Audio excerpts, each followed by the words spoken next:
let's get started on today's webinar. My name is Michael Holden. I'll be your speaker today, and I'll be going through the presentation. We are going to use the system. You will see up at the top of your screen, there is a little box next to the chat box, and it says Q&A. You can post a question there. The session today has 3 or 4 different pause or sections, and we'll stop at the end of each section to see if there's any questions in the Q&A section and answer those.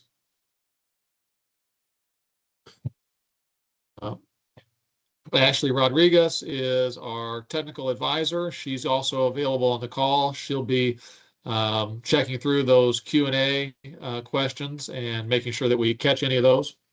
I would recommend using the chat as little as possible. I do see there's some questions in there about being able to hear. My microphone is on and it is reporting that it is picking up my voice. So if you can't hear me, that is probably a local issue with your own computer. Maybe possibly sign out and sign back in. And if you still have that problem, realize that this webinar will be recorded, and you'll be able to view it again at some point at another time. All right, let's get started. As I said, my name is Michael Holden. I'm Vice President and Regional Agency Manager of AmTrust Title Insurance Company. And we're going to be talking today about FinCEN.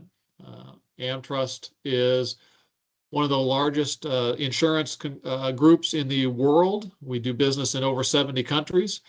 We are a AM Best rated company, and we appreciate everybody joining today and coming into this webinar to learn about FinCEN and all the stuff going on.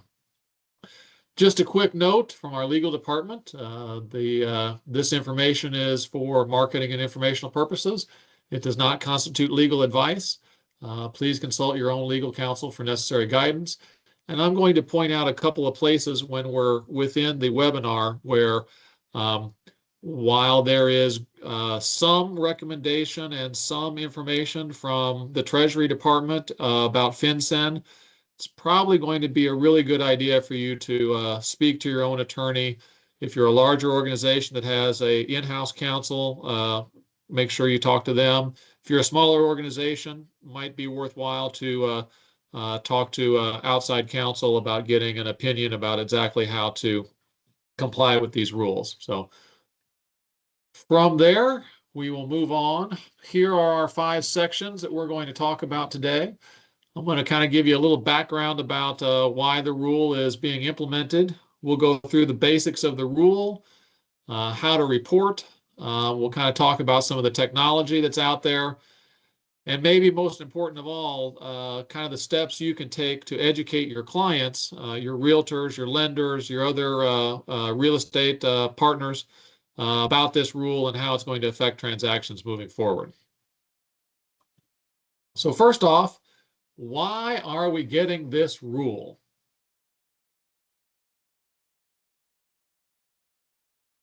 Well, the bottom line of why we're getting this rule is money.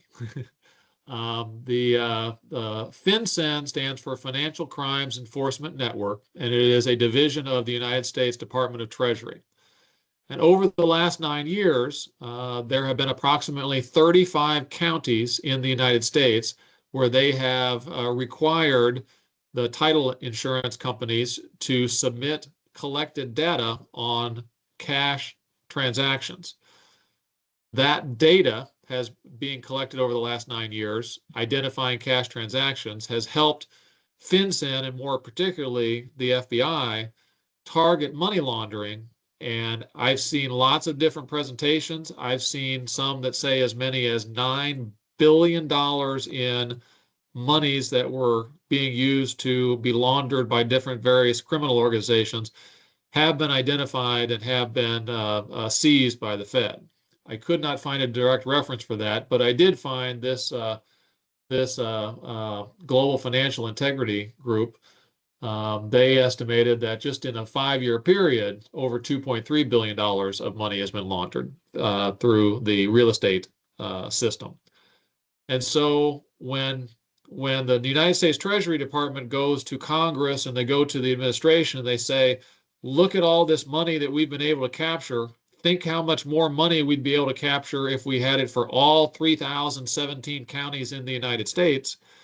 It's very easy to see how government officials and politicians would say, yes, that's a great thing. We should capture more criminals who are laundering money. Unfortunately for us, it has captured a lot of transactions that will have nothing to do with laundering money. The reason that the Treasury Department is able to promulgate this rule is because of the anti-money laundering law that was passed under the Bank Secrecy Act. It was passed in 1970. The constitutionality of that law was challenged. A lawsuit in California Bankers versus Schultz said that it did not violate the First, Fourth, and Fifth Amendments that went all the way to the United States Supreme Court. So the purpose of the law is detecting, deterring, and disrupting terrorist and criminal financing networks. And of course, in 1970, it was paper transactions. Today, it's electronic transactions. And it allows the Treasury Department to set up rules for reporting from regulated entities. Now, regulated entities you would assume means banks, but it means anybody that is handling a function of banking activity. In our case, for the title industry, we are handling real estate closings, and that's how we get into this section. Pause real quick. We did have a question, and I'm going to try and answer questions, like I said, as I get to the end of each section. Are there handouts? There are no separate handouts for this. The PowerPoint for anyone on the call who is a AmTrust title insurance agent, these materials will be made available on our website, password protected. You'll be able to download this PowerPoint presentation as well. I will go over some of the other information that's available out there. There are a great set of frequently asked questions on the FinCEN website and some other resources that are out there. So we'll keep this moving along. So if you take nothing else away from this presentation, this is the slide that you should take a copy of or do a screen grab or something like that. This is the entirety of the rule. And so starting on March 1st, any real estate transaction must be reported to FinCEN if it has all three, not two, not one, but all three of these criteria. First and foremost, it must be residential real estate. I will go into FinCEN's definition of residential real estate because it is a little bit different than what we think of as residential real estate. The purchase is made in all cash, or more importantly, without institutional lender financing. So all cash or institutional financing, those two terms kind of work together, and I'll explain those here in a subsequent slide, excuse me. And at least one of the buyers is a legal entity. It's an LLC, corporation, partnership, trust, trustee, or other non-natural person.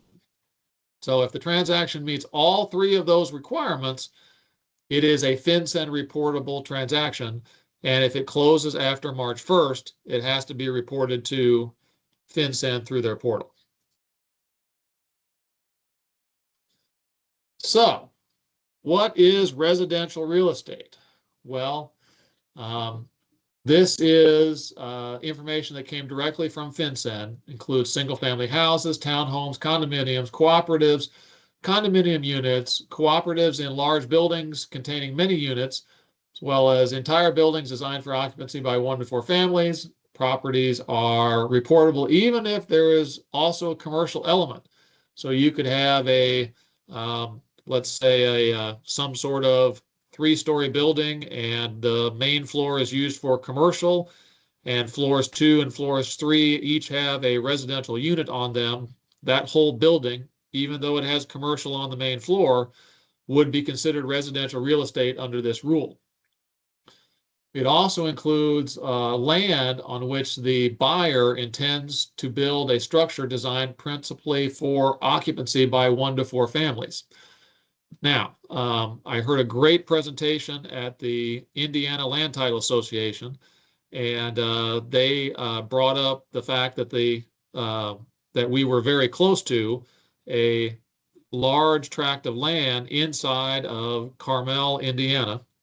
Apologies for those from Indiana if I said Carmel wrong, but it's about a 40-acre tract of land that is very close to downtown, and it's all vacant. It's still being used as farmland, but the owner of that land is something land development company, and it's very obvious that they bought that property with the intention of building houses on it. And so in that case, even though it's a large tract of land, even though they've owned it for a couple of years and they don't have any plans to build tomorrow, but they are going to build someday, that land would likely be considered reportable land if they bought it without an institutional lender and they bought it as an entity. So this expanded idea of residential real estate, make sure you're thinking about it in the terms from the way FinCEN describes it. Is the property residential? Obviously, that's the question number one. Number two, is it a legal entity or trust? This includes LLCs, corporations, partnerships, trusts, even if those entities are only co-buyers. So let's say you have a husband and wife that own 50% that are the buyer and a LLC that owns 50% as the buyer. You would have to report information on the LLC only, not the individuals who are purchasing the property. Some of the exceptions are limited for entities. They include government entities, publicly traded corporations, and if you've ever dealt with something called a Delaware statutory trust, those are also all three exempt from the definition of legal entity. Basically, if you don't have one of those three things, if it's an entity, it needs to be reported. Third, and most importantly, is the transaction non-financed? If the property being purchased is without financing from a bank, mortgage lender, or regulated lender, then you have to do the reporting. So cash is not the only thing. You can have transactions that are financed, but not with an institutional lender. Seller finance deals are a big category. Just because the seller is financing the deal does not make it unreportable. The seller would not have, and this is the important part, anti-money laundering obligations right there, anti-money laundering obligations. So we need to make sure that those things happen. Certain farm credit entities do not have anti-money laundering obligations. Just because they have a NMLS number does not mean they're exempt. I was speaking with a lender at a event last week, and he and I were talking, and I was asking him about his lending activities, and he explained to me that he's an independent mortgage broker, and he does have a NMLS number, and he brokers loans for a large bank, but he also has a portfolio on his own that he does private lending. And so even that individual who has an NMLS number could be on the side of doing a loan for a bank, or they could be on the side of doing a loan privately with private money, or what we call hard money lenders. And so you really have to ask on the transaction if the lender involved qualifies as having an anti-money laundering obligation. So once we get to having all three of those, we can ask the question, are there any exemptions that apply to the transaction that would make it non-reportable? And these are extremely rare. And so I would tell you to default most of the time to being, hey, this is a reportable transaction. If you're handling a transaction that is a death transfer from will, trust, or inheritance, you're doing a deed. Maybe you're an attorney that's doing a deed because you're taking one spouse off of title because of a divorce settlement. Maybe you're a bankruptcy trustee that handles bankruptcy estate issues. Court ordered or supervised transfer, that would be like a partition suit or something like that. Easement is not considered real estate. It's considered a different kind of interest as far as FinCEN is concerned. 1031 exchanges looks like it would be a large category, but it's a very narrow category when you read the specifics about it. So a 1031 exchange is only exempt as to the qualified intermediary. So if you are in a state where it is still typical to transfer the title from the taxpayer to the intermediary, and then the intermediary then deeds the property to the eventual buyer, that transfer to the qualified intermediary and only to the qualified intermediary would qualify. If the eventual buyer was an entity, did not get financing, and it was residential property, the eventual sale at the end of that 1031 exchange would qualify for reporting. Buyer is a government entity, trust buyer with a publicly traded company. There's a gift to the seller's own trust. So that's an important category that I think everybody should be aware of. If somebody is buying the property in the name of their trust, they're buying it without financing and it's residential property, a trust is an entity and it would have to be reported. However, if somebody wanted to buy property into their individual name, it's not an entity, they own it individually, and then they go and see their trust attorney and they say, hey, I just bought this property, I'd like to transfer it into my trust, and the trust attorney draws up a deed to transfer the property into the trust, that transfer from the individual to their trust, where there's no consideration, is the exemption. It is not exempt if somebody is specifically buying a piece of property in the name of their trust. So again, work through these. These are the exemptions. They're very specific. I would also recommend having a workflow within your company to actually check transactions to see if they are reportable. I have highlighted here one of the many companies that are providing this kind of service. They are FinCEN realestatereport.com.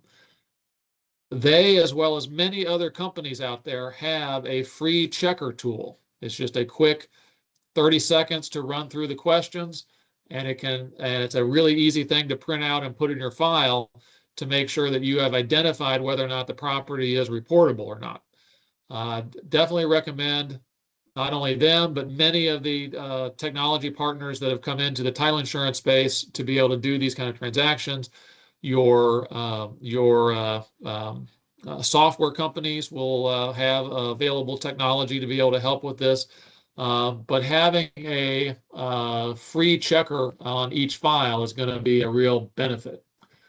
That is the end of section 2, and I'm going to try to grab a couple of questions. So one of the questions was, do we report all hard money lender transactions even if the buyers are individuals? The answer is no. You have to have all three, and I'm going to go back to those original 3 things. You have to have all 3 categories to be present for it to be a reportable transaction. So if you have a hard money lender, but the buyer is an individual, it does not meet that 3rd criteria on the screen there, so it would not be reportable. Properties that are located in a seasonal RV park considered 1 to 4 family residential property. That is an excellent question, and I think you're going to have to identify whether or not it specifically can be defined within the definition that is on the FinCEN website. Is the residential real estate property includes single-family houses, townhomes, condominiums, cooperatives, including condominiums and cooperatives in large buildings.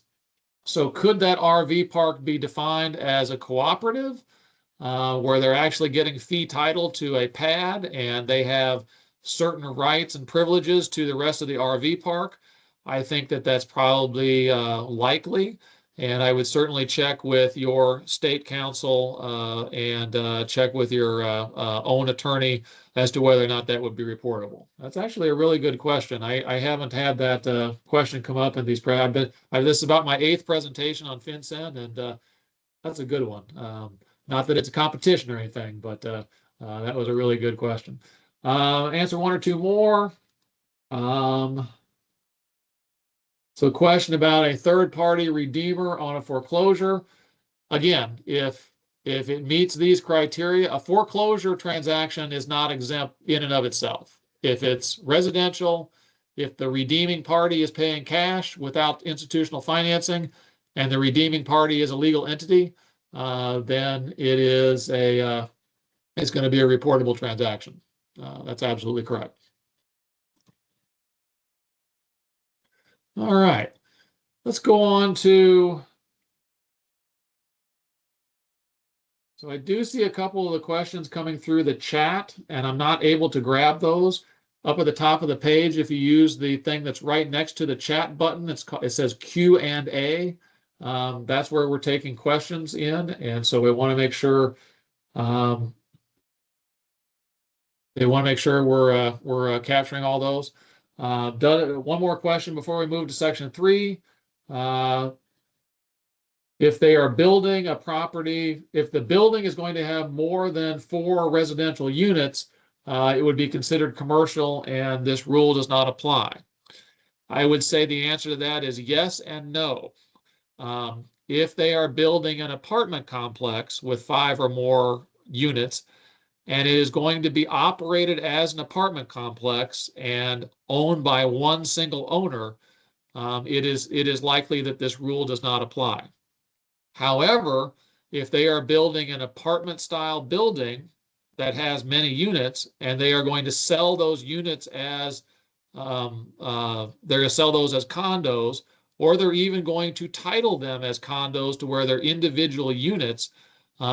Again, if all 3 of the criteria are there, A, it's residential, and it would qualify as residential in that standpoint because they're dividing it down to where they're single units. B, if the buyer is paying cash, and C, if that buyer is an entity. If those 3 things are there, that would certainly qualify. Let's move on to section 3, and we'll kind of talk about who reports, what do they report, how do they report, and what happens. So I told you on the first section or the second section that one page that you should take a copy of because it had basically all of the rule. This is the second most important slide in the whole presentation. This is what the FinCEN calls the cascade. The cascade is how you determine who has the responsibility of reporting. 99% of these reportable transactions are going to fall under category number 1, the person listed as the closing or settlement agent on the closing or settlement statement. So if you're doing the closing, you are responsible for reporting. Nobody else. They cannot be passed on to somebody else. You can contract with a third party and you can pay them to do the reporting for you, but the reporting remains your responsibility as the settlement agent. Now, if there is a transaction out there that does not have a settlement agent, then the preparer of the closing or settlement statement, maybe that's an attorney, maybe that's a real estate agent, somebody else. Number 3, if the person who files the deed or other instrument that transfers ownership of the residential property. And I want to caution everybody and give everybody a best practice tip. When I had my title agency, I had people walk in all the time and say, oh, I need to file this deed, or oh, I need to have a deed prepared, or something like that. And we would do those things as an accommodation to help customers. Now, if somebody walks in and asks you to record a deed on their behalf, you now have to ask yourself, is this making me responsible for reporting to FinCEN? If it's an entity as the buyer, I would be extremely careful about doing a deed recording for somebody as an accommodation, because you could inadvertently make yourself required to report. If it's the title underwriter is number 4, if they issue a owner's policy. Number 5, if the person who disperses the largest amount of funds, including from an escrow account, trust account, or lawyer's trust account. Number 6, the person that provides an evaluation of the status of title. So you're talking about a title abstractor. I'm not really sure how the title abstractor would find out that a transaction has occurred. Usually title abstractors do their work ahead of time and provide some sort of report. So that one seems a little bit nebulous to me, but nevertheless. So, and then the last one is, if none of the above, if the person that prepares the deed, or if no deed is involved, any other legal instrument that transfers ownership, so that would fall on attorneys. So if somebody comes in and says, hey, we want to transfer this property from our individual names to our LLC, that is a reportable transaction. So all attorneys listening on the call, there is no threshold for no consideration. If it is residential property, does not have an institutional lender with anti-money laundering rules, and it's going from from somebody to an entity, that is a reportable transaction. So any attorneys, somebody walks in and says, hey, I want to put this in my LLC, you have become the last one, number 7, responsible for reporting. So be careful. Make sure you're thinking through how your workflows will happen to be able to do that. All right, this slide is a lot of small print, and you don't have to remember all of this stuff, but the amount of information that has to be collected on these is extremely invasive, and it's just a whole lot of stuff that we don't normally collect. For example, for the entity who is the buyer, you have to get the legal name, you have to get the street address, the tax ID number. You have to get each beneficial owner of the entity, and for each beneficial owner, you have to get their date of birth, their tax ID number. You have to get their information as to their current address. You have to get their status as whether they're a U.S. citizen or not. All of those things have to be collected, and it's a lot of information. You're also going to have to get bank account information to find out where they're going to fund the transaction. Where are they going to send the wire from? Bank account information. My LLC that I own with my friend of mine, he and I occasionally will buy a piece of property, and if it's inexpensive enough, he and I will each send a wire from our own personal accounts to the title company, 50-50 for the amount of the purchase price. And that kind of detail would have to be all reported to FinCEN if we were buying it in the name of our LLC. Trust, your same kind of thing. You're going to have to get the beneficial owner information, the trustee, the tax ID numbers, the dates of birth, U.S. citizen status, addresses, all of that sort of thing. And most importantly, I'm not sure you can see it down there at the bottom, but the seller has to provide that kind of information, because again, they're trying to create a database that allows them to search for money laundering activity. And so the seller information, including their date of birth, their tax ID number, their address, their bank account number, their citizenship status, all of that stuff will have to be also reported. So if you're a seller after March the 1st and you have sold your property, it's residential, you've sold it to somebody who's not financing it, and you've sold it to an entity, you're going to have to be willing to provide that information. And that does take me to a quick aside. There are many state real estate associations that have started changing their purchase agreements to have a clause in them that say buyer and seller agree that they will provide all necessary information to the settlement agent for FinCEN reporting. making it a contractual obligation in the real estate purchase agreement that they will be able to have that information. So watch for those kind of changes. Not all states have amended their real estate contracts yet, but almost all states are in the works of doing that kind of amendment so that it can actually be in the contract that people have to comply. When do you report? All right, so the rule is you report either by the end of the following month or 30 days after the closing, whichever is later. All right. And the only month that affects is the month of February. Because the way it works is if you had the closing on January 15th, you would file by the end of the next month. 30 days is February the 14th, so you have till the end of the month. That would be February the 28th. That's the first line there. If you close on January 31st of 2027, you would have till the end of the next month, but that's only 27 days. So February the 28th would not be when you have to report.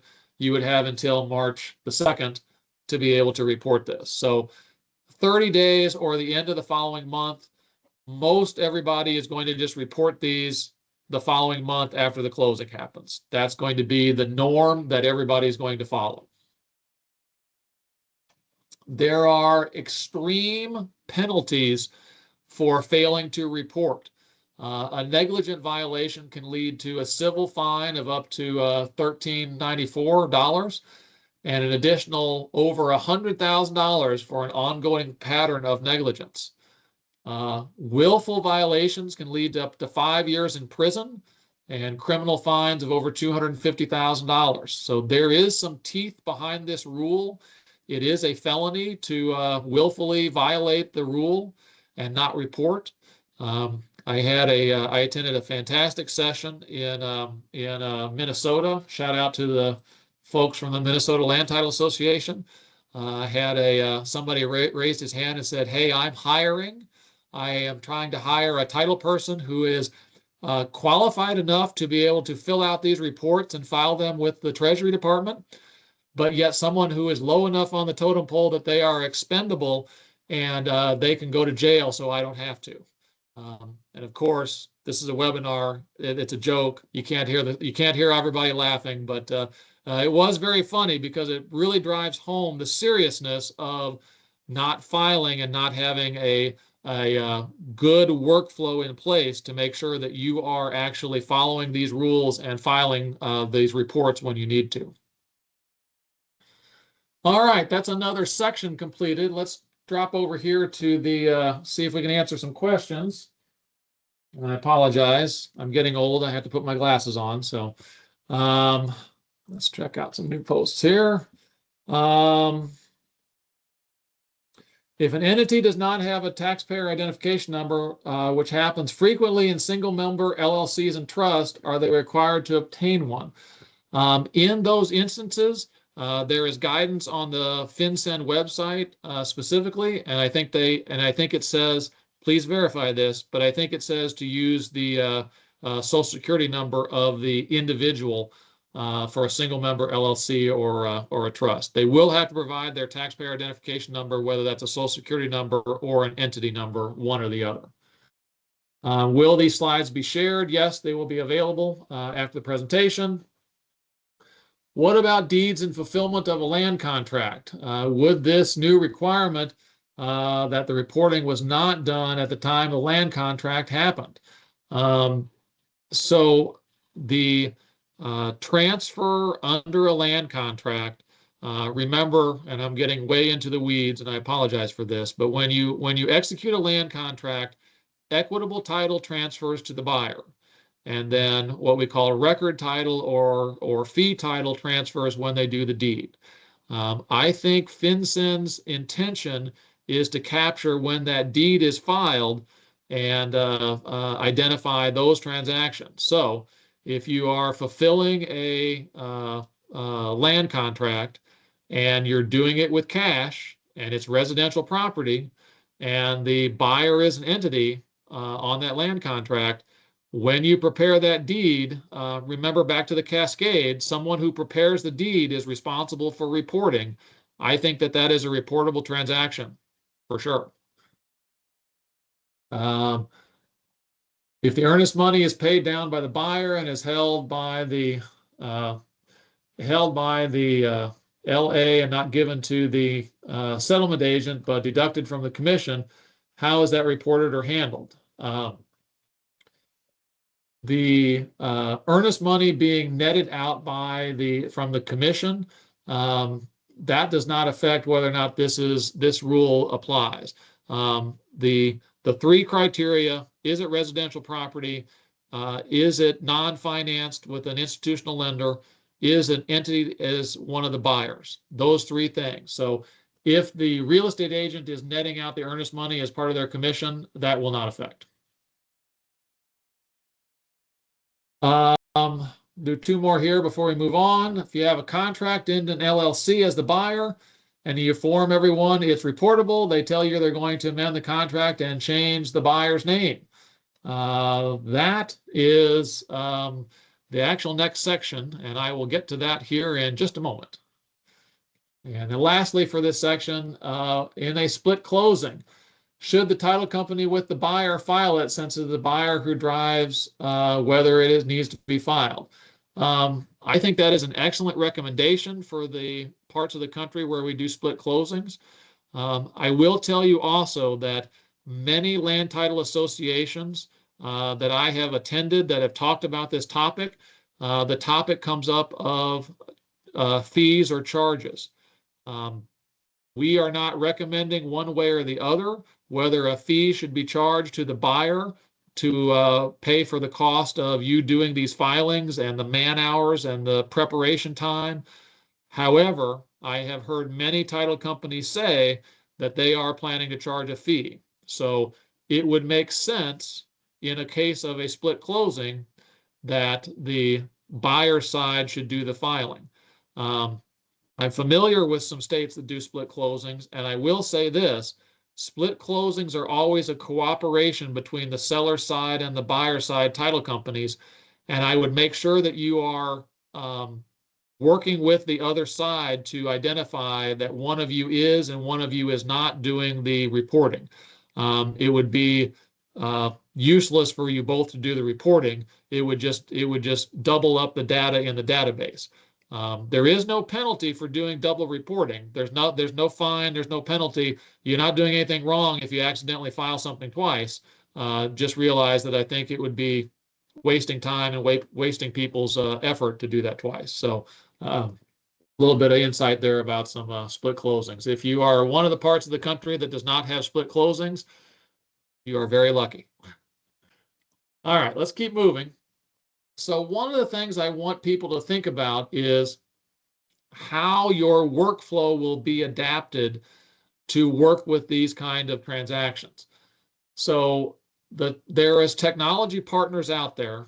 I mentioned one of them earlier, and there are lots of other ones. For those who are title agents of AmTrust Title Insurance Company, you will see those vendors appear on our website here in about a week or two. We have identified about 10 or 12 vendors that exist in the marketplace, and they include your title escrow software companies as well. And what they're going to try and do is they're going to be able to help you gather this information. Now, the information that has to be gathered has over 100 fields of data. You know, tax ID numbers, birth dates, individuals, names, addresses, bank account numbers, 100 fields of data. And so what these companies are trying to do with technology is very similar to the systems that many title companies use to collect wire information from their sellers so that they can wire them the seller's proceeds. Very similar kind of technology will be used to collect this data from the buyer. You will go into a portal, you will identify, and it may be your title and escrow software. You will identify that the transaction needs to be reported for FinCEN and you need to collect data, and the system will send a link or an email out to the person that you want to send it to tell them that they have to provide that data. They will then go into some sort of secure portal and they will enter all of that data. And then once the data is stored securely, the portal will allow you to create the reporting document and track that it has been created. There are also companies out there who will do the reporting for you. You basically turn the transaction information over to them. They contact the buyer, they contact the seller, they collect the information. They tell you a green light that everything is collected and it's ready to close. You close the transaction. You tell them the transaction is closed, and they do the filing. Now, remember I said earlier in the presentation, you are still responsible for the filing. So make sure you are dealing with somebody who is reputable, has a system that you feel comfortable with, and make sure that there is good reporting so that you get verification that those filings have been done. When you log into FinCEN, this is what the top of the PDF document looks like. It's about 6 pages. I didn't have enough room on the screen to show you all 6 pages, but like I said, it has about 100 open fields that you have to fill in and save to be able to do the reporting. When you log on to FinCEN, you will see and I put my circle at the wrong place here. It's actually this real estate report down here. You would download the document, fill it out, and when you click File Now, it just allows you to upload the PDF document that you've saved, and that is the process. The process to upload these PDF documents at FinCEN is very quick. It takes like 2 minutes max. The process to put all the data into the fields on the PDF form, some estimates, if you did it manually, could be as much as 2 hours, especially if you have to sit down with somebody and collect it manually instead of through a technology solution. So we did ask about what happens if somebody sends in a contract and then changes their mind and amends the contract. Within the rule, and I have not spent a lot of time talking about it, you are now required to follow the rules for suspicious activity reports. And those reports have to be filed whenever there is a suspicious activity. I used to be a trustee for a small credit union, and we had to file these reports anytime there was somebody that handled brought in a cash deposit of more than $10,000. It's the exact same form you use to file a suspicious activity report. Now, in the case, the example that I read earlier, somebody does a contract to an LLC, you inform the buyer that it's reportable, they tell you they're going to amend the contract and change the buyer to the individual that owns the LLC. And does that cause any kind of reporting? I would tell you to read the instructions on the FinCEN website, read the rule. There is several paragraphs about when to file a suspicious activity report. I'm not able to go into the greatest detail about those because of time on this webinar, but the information is out there available. I will tell you generally that if you believe that somebody is intentionally trying to evade reporting for criminal or suspicious activity, I would tell you to do a suspicious activity report.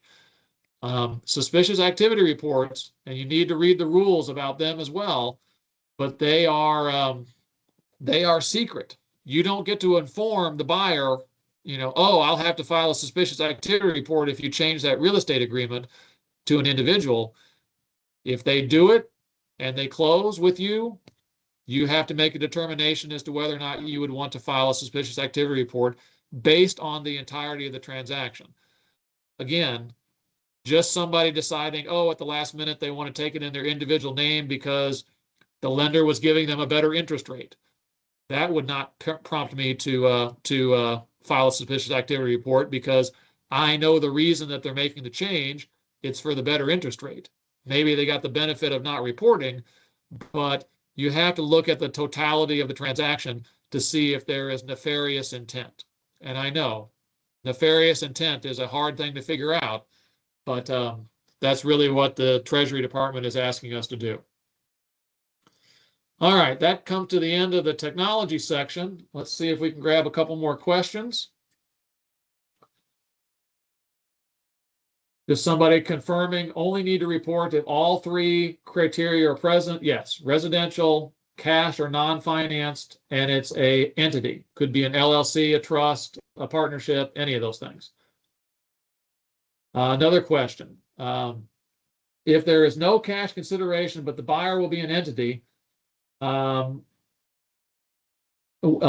if the deed or state $1 or $10 consideration for recording purposes, there is no dollar limit on this rule. For those that are in the counties like Bexar County in Texas and Miami-Dade in Florida and Kings County in New York and Orange County in California, those were the counties in the government targeting order. And it had a dollar amount. It said anything over $300,000 had to be reported. That part of the rule is gone. So if I am an uncle and I just happen to be transferring property to my nephew and he decides to put it in an LLC, it's residential, there's no institutional lender financing with an anti-money laundering rule, and he's buying it at an LLC, even though there's no consideration, I'm just giving it to him in that example, it would still be reportable. There is no dollar threshold that makes it unreportable. Couple more questions here. Question, if a technology reporting company collects the info, files the report, and stores it, is this acceptable? Yes, it is acceptable for you to use a third party to do that reporting for you and to collect the information. This is a perfect time to remind everybody, the strongest recommendation that I can make to you today is if you know you have a reportable transaction, do not close it until you have collected the information necessary to file the FinCEN report. Because think about it.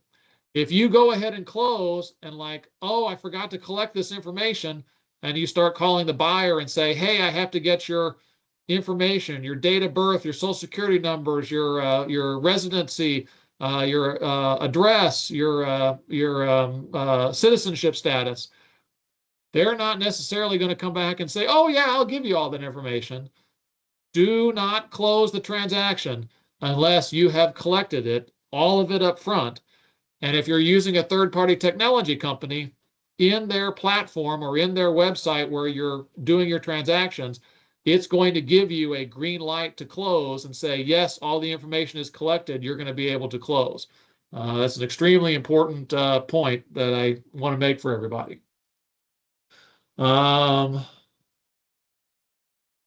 Reporting, I'm not seeing anything else, so I'm going to keep on moving here. The last section I want to talk about is, of course, the impact on realtors.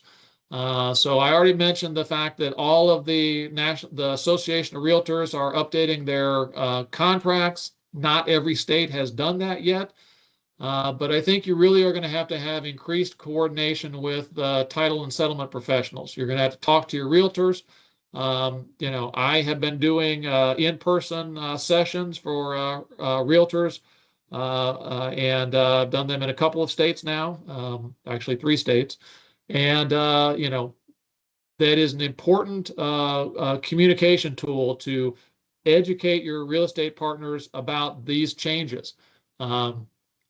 Embed compliance steps into your workflows. Again, I mentioned the idea that when you take a new transaction into your company, you have some way to check it. Have a workflow that says, hey, I noticed this is an entity. I'm going to have another person set of eyes on it to see if it's a reportable transaction.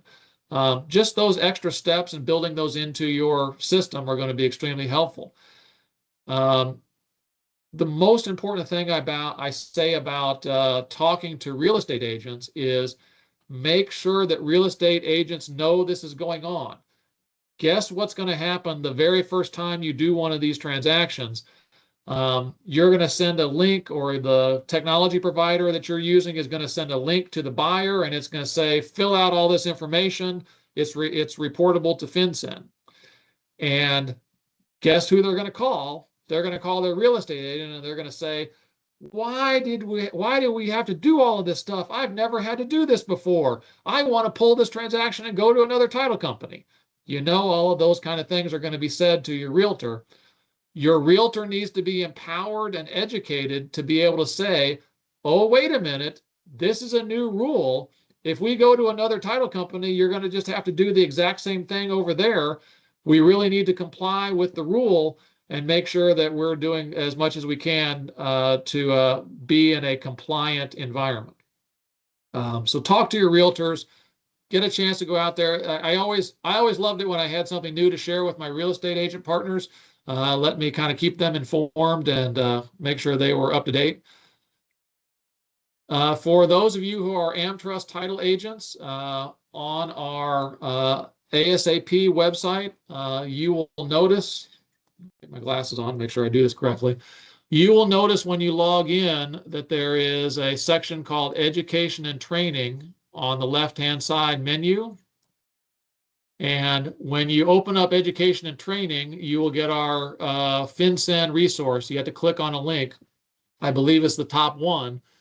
But all of this information, including this recorded webinar, will be available when it is uploaded. Right now, we have some great materials that include a FAQ for FinCEN questions that you can give out to your real estate agent partners.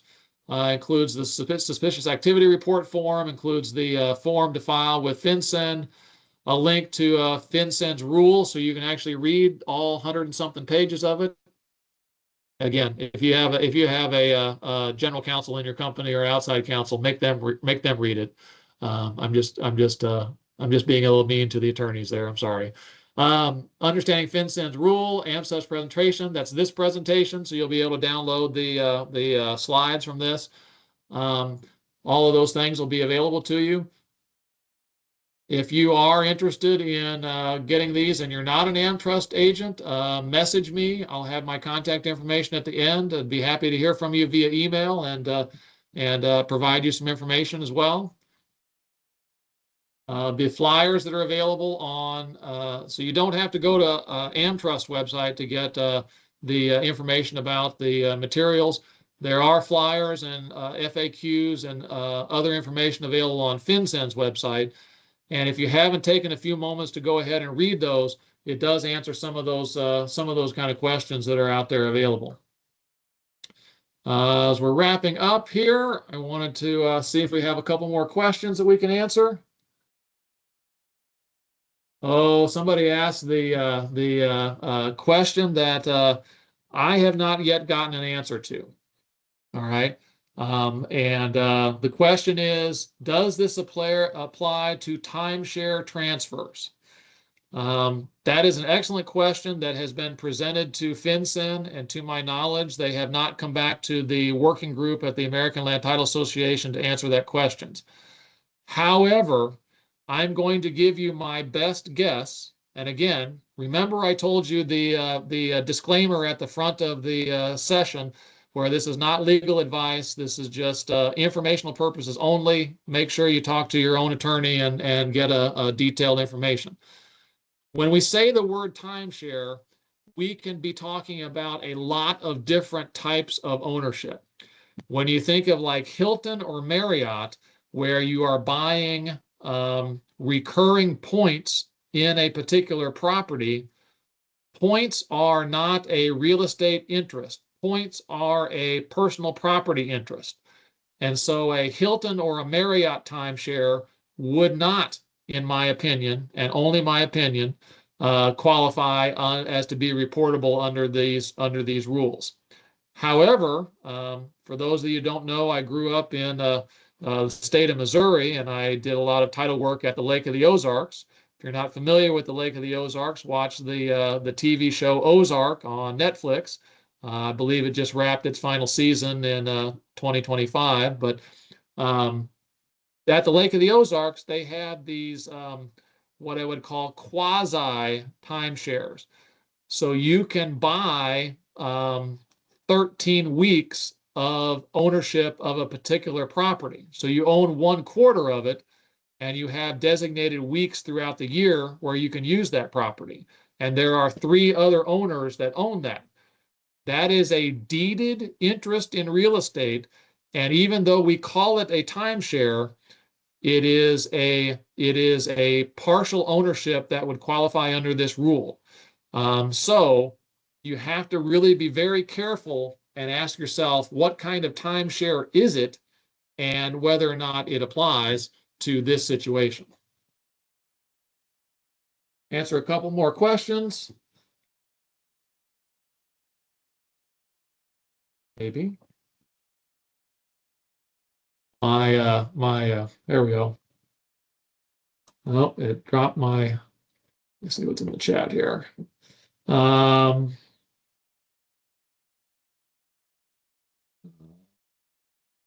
Let's see, we talked about split closings. What about an individual who purchases property and then transfers the property into their LLC at a later time? That is not exempt. So the only way that that would avoid reporting is if they did the entirety of the transfer to their LLC themselves. They went on some sort of AI chat system online. They created their deed. They signed it. They went to record it, and they did not involve any other practitioners. If somebody bought a piece of property in their individual name and they go to an attorney and they say, I need you to create a deed for me to transfer this to my LLC, that attorney is responsible for reporting. If they walk into a title company and they say, hey, can I have a blank deed and will you record it for me? That makes the title company responsible for doing the reporting. So remember the cascade, that any of these little things in the involving yourself in anybody's transaction can make you a reportable entity. So that's a good question. See if I can get the Q&A. Yes, I was able to get the Q&A to load back up. If the title company is holding a deed in escrow from 2020 to fulfill a land contract, would that be reportable upon release if we are not acting as the escrow agent to pay off the LLC? That one is complicated enough that I'm really going to recommend you talk to compliance counsel, either talking to your company's counsel or potentially to one of the companies that are doing these kind of reporting. I could make an argument both ways. Remember that a deed properly signed, notarized, and delivered to an escrow company, delivery has occurred. So that deed is valid, even if the grantor subsequently dies before it's recorded. Delivery has occurred and it's a valid deed. So as long as you're using the deed in escrow, it is potentially, and I want to emphasize the word potentially, not reportable. It is for sure reportable if they come back in and they say, you know, oh, we're paying off our land contract, and you do a new deed to the buyer. The buyer's an LLC. That would definitely be reportable. But there may be a situation where a deed held in escrow from 5 years ago would not be reportable. And again, it's going to go into the technical terms of when the closing occurred. Did the closing occur in 2020? Or did the closing occur now when the deed is getting recorded? Talk to an attorney. I'm not an attorney. I just play one on TV here. So another question, for a refinance, if you deed in and out of a trust or an LLC, is that reportable? The answer, unfortunately, is yes. There is no dollar amount exemption anymore. So even though they're just transferring it to take a loan in their individual name, as soon as you do the deed back into the LLC, that makes it reportable, because the LLC is the transferee, the buyer. Even though they're not paying any money, it's a zero consideration transaction, and it's cash or no institutional lender financing, and for the LLC, and it's a residential transaction. So,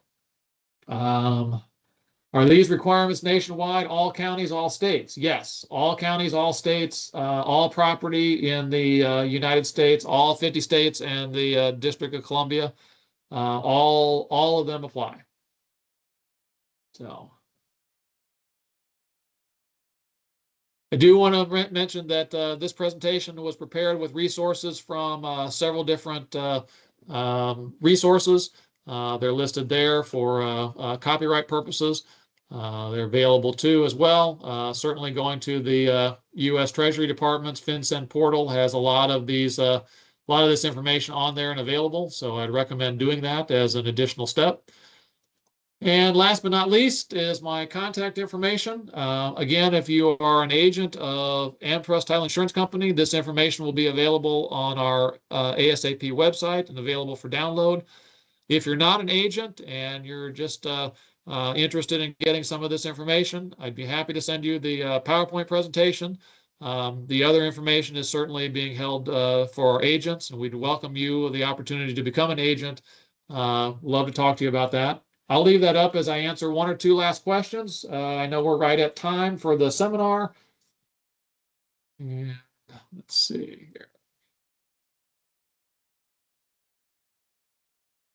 So question was, to be clear, if a lender is involved, we do not have to report, only if that is not 100% correct. If a lender is involved and that lender has a federal obligation for anti-money laundering programs, you do not have to report. If a lender is involved that is a hard money lender, a seller financed, farm credit, any of those, Uncle Bob is loaning his nephew money for the transaction, any of those kind of situations, the lender does not have an anti-money laundering rule responsibility under federal law, so it is not considered financed according to the Treasury Department. We know it's financed. We know there's going to be a mortgage or a deed of trust filed. We know that there's that's really financing. But in the eyes of FinCEN, any of those categories that are not considered financing for their purposes. So if a lender is involved, you have to make sure that that lender has an anti-money laundering rule. And sometimes the only way you're going to know is to call them and talk to them, talk to their compliance department and find out. I think there's going to be a need to keep a database of all the lenders you work with so you know which ones are and which ones are not. Let's see. Let's do one more question and then we'll wrap today. And of course, my Q&A is not coming through.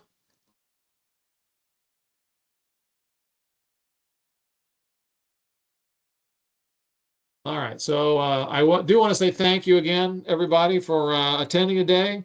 Again, one last question is going to be, did you say a transfer from an individual to a newly created LLC owned by the individual is reportable? And the answer is yes. There is no dollar amount, so if you're just transferring it, that is a reportable transaction. So thank you again. I do appreciate the participation today. Message me if you have more questions. Happy to provide these PowerPoint presentation. And we appreciate all of you that are agents of AmTrust Title Insurance Company. Have a wonderful day and very good luck with implementing these rules.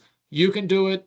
It's no different than some of the things we've implemented in the past. We'll get through this together and we'll make it good for everybody. Thank you all very much.